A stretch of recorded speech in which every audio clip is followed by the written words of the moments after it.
con base de amenazas y agresiones, han querido obligarme a que me pronuncie en contra de una reforma sin analizarla, sin discutirla, sin dialogar, simplemente porque se decidió ir en contra de la mayoría.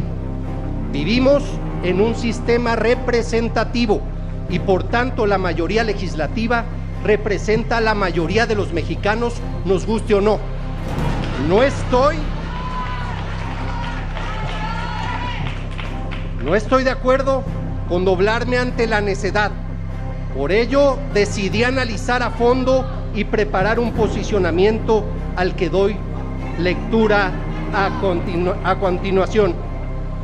Milito en el Partido Acción Nacional porque en el centro de sus principios está el respeto a la dignidad humana y por tanto a la libertad. En ejercicio de esa libertad, vengo a esta tribuna a razonar mi voto en la reforma del Poder Judicial. Lo hago en mi condición de opositor a un gobierno con el que no he coincidido, pero soy opositor racional. Les pido, permítame, senador Yunes, hay todavía 2 rondas de 5 a favor y 5 en contra y podrán decir sus argumentos, inclusive hasta el vituperio, que fue un compromiso de que iba a haber un debate de altura. Pido a la bancada de Acción Nacional que, así como hemos respetado a sus oradores, respeten la intervención del senador Yunes. Pueden no compartir sus puntos de vista, pero tienen que respetar la pluralidad que se expresa en esta Cámara de Senadores. Continúe con la palabra, senador Yunes. Gracias, presidente. Lo hago en medio de un debate que se ha pervertido y que pretende restringir esa libertad para obligarnos a votar en uno o en otro sentido. Un debate público sustentado, sí, en la preocupación por la justicia, pero también en la desinformación, en intereses políticos, en agendas personales, en fobias y en cobro de facturas. Un debate público permeado por la sinrazón de los calificativos, de las injurias, de las amenazas de destrucción de imagen o incluso del linchamiento físico. Dependiendo del sentido de nuestro voto, pretenden clasificarnos a las 128 mexicanas y mexicanos que nos encontramos en este recinto como ángeles o demonios, como héroes o traidores a la patria. Ofrecen medallas, reconocimientos y hasta un mural para que aparezcan los rostros de quienes voten en contra de la reforma como los salvadores de México. Para los que voten a favor de la reforma, ofrecen no un mural, sino el paredón de la historia. Pero yo no estoy de acuerdo en restringir mi libertad por amenazas ni presiones. No vine al Senado a buscar beneficios personales ni revanchas políticas, ni popularidades efímeras. Vine al Senado a luchar por un México justo, libre, democrático, seguro, igualitario, y así lo haré a costa de lo que sea. Esta última semana he dedicado mi tiempo a estudiar el dictamen que hoy debatimos y he llegado a estas conclusiones. Ni México se va a destruir si se aprueba la reforma, ni la reforma va a cambiar en automático la realidad de un sistema de justicia que a gritos exige un cambio de fondo. La vida democrática no tiene por qué afectarse. No se limita ninguna de las libertades ni los derechos que la componen. El riesgo de una dictadura solo existe en quienes piensan en la dictadura. Estoy seguro que ninguno de los aquí presentes queremos para México un gobierno dictatorial. Somos demócratas de varios colores, pero todos demócratas. Pero más que nada, el pueblo de México no permitiría nunca una dictadura. En el centro del debate encuentro las siguientes interrogantes. ¿Tiene la mayoría derecho a promover un cambio estructural a uno de los poderes de la Unión?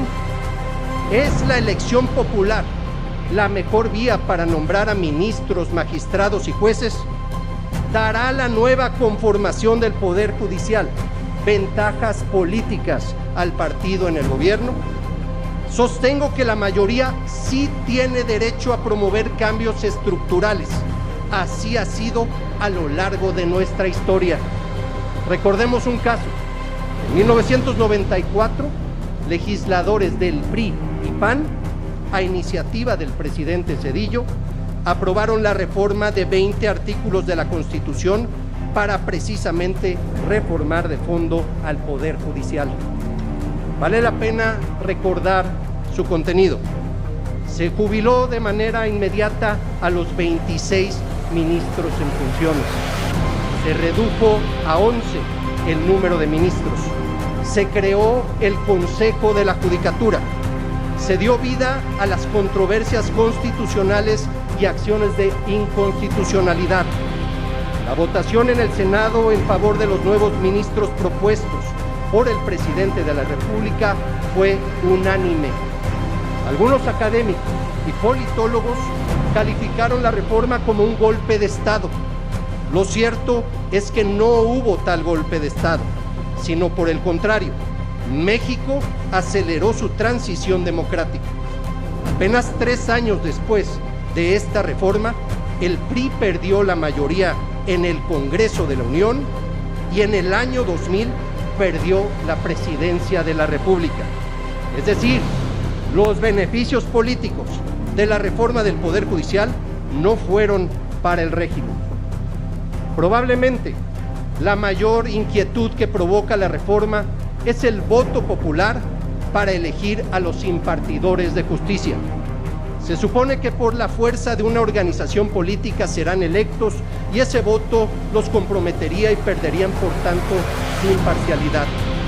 Pero ¿quién nombra hoy a las y los ministros de la Suprema Corte de Justicia de la Nación? Es el Senado, a propuesta del presidente de la República, quien tiene origen y militancia partidista. ¿Tiene también el Senado en su esencia una composición político-partidista? Sin duda. Las negociaciones para los nombramientos se llevan a cabo entre grupos parlamentarios de distintos partidos. Y si el Senado no logra un acuerdo, el presidente nombra libremente, como sucedió la última ocasión en que recayó el nombramiento en una persona abiertamente militante de Morena.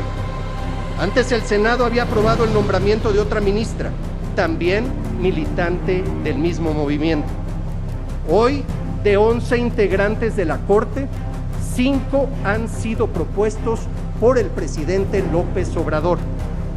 Entre este año y el próximo tendrán que designarse 4 ministros más a propuesta de la presidenta Sheinbaum. Es decir, tendría el régimen mayoría cuando menos de 9-2 en el Pleno. Esto sin hacer ninguna reforma. Magistrados y jueces de distrito son nombrados por el Consejo de la Judicatura, donde también el gobierno tendría control. Debemos entonces preguntarnos si es mejor que el presidente de la República siga nombrando libremente a los ministros y de manera indirecta a magistrados y jueces, o vamos a un nuevo modelo de elección popular en el que el nombramiento no esté vinculado directamente a una persona, sino a millones de ciudadanos con los que no existiría vínculo ni compromiso personal directo y verificable como si lo existe en el modelo actual. Agregaré algo más. No hay razón para dudar de la calidad personal y del compromiso. Hemos sido tolerantes con el tiempo, de cualquier manera le pido vaya concluyendo, senador Yunes. Concluyo. Agregaré algo más. No hay razón para dudar de la calidad personal y del compromiso con la ley de quienes resultan electos si la reforma se aprueba. ¿Por qué y de quiénes vamos a dudar si no sabemos ni siquiera quiénes son? Pongo un ejemplo presente de actuar imparcial. Cuando menos 2 de los 5 ministros de la Suprema Corte de Justicia de la Nación propuestos por el presidente López Obrador han aprobado resoluciones que son contrarias al interés del gobierno, privilegiando su compromiso con la Constitución y no con el poder. Compañeras y compañeros legisladores, nada justifica el enfrentamiento y la polarización. Está por iniciar un nuevo gobierno federal y creo que todos debemos contribuir a que lo haga en un ambiente... concluir, senador Yunes. Le recuerdo, presidente, que fue interrumpido también en varias ocasiones. Sí, pero termine su intervención. Nada justifica el enfrentamiento y la polarización. Está por iniciar un nuevo gobierno federal y creo que todos debemos contribuir a que lo haga en un ambiente de estabilidad y de armonía. Deseo por el bien de México que dejemos atrás la falta de diálogo entre el Ejecutivo y las fuerzas políticas y que juntos construyamos una nueva y mejor realidad. Que podamos ir de la mano para encontrar soluciones a la pobreza, la inseguridad, la falta de recursos para el desarrollo, para mejorar nuestro sistema de procuración y administración de justicia y muchos otros retos.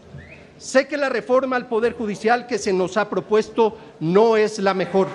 Sé también que en las leyes secundarias tendremos la oportunidad de termine su intervención. Pido a la Asamblea, quien lleva el tiempo es la mesa directiva, y pido al senador Yunes que concluya su intervención. Concluyo, señor presidente. Sé también que en las leyes secundarias tendremos la oportunidad de perfeccionarla y de instrumentarla. Por eso, en la decisión más difícil de mi vida, he determinado dar mi voto a favor del dictamen para crear un nuevo modelo de impartición de justicia.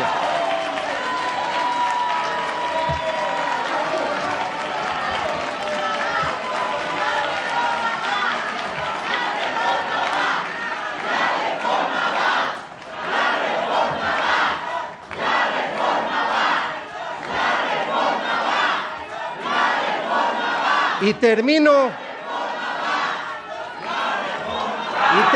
con lo siguiente: no traiciona a quien actúa de acuerdo con sus principios. Se requiere más valor para ir en contra de la corriente que montarse en ella. El tiempo dirá.